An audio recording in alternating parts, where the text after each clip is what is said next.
What is up? It's me, Kier, back at it again for another workout video. For today's video is mag-leg workout na punta. Because today is Wednesday, and Wednesday, it's a leg day. So first workout na to is barbell squat. 6 to 8 reps lang siya because nag-add ko more weight ani than before. So 6 reps lang, ay 8, 6, basta na, 6 to 8 reps lang. For 3 sets lang gihapon. And ang target muscle ano niya ang quads sa atong legs.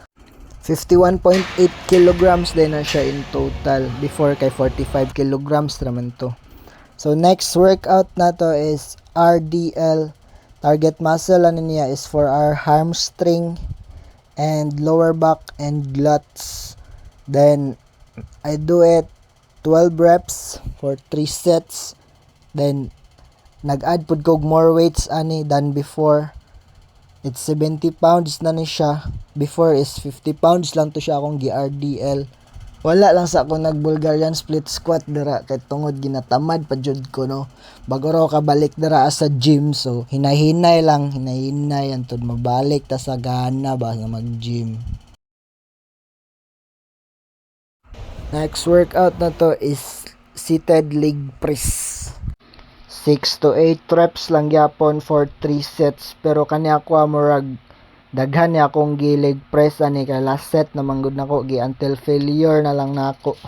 Target muscle ani niya is quads and hamstring and buttocks, basta kana dapit gyapon na sa lubot.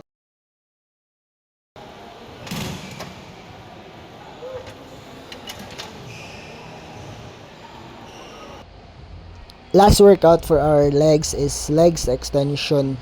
6 to 8 reps lang gyapon for 3 sets. Target muscle ani niya is quads. Ang quads kay kanang nadere o dapit sa atubangan sa inyong legs mo na quads. So that is all for today's workout. See you next video. This is Kier. Like, comment, and share. Follow for more video.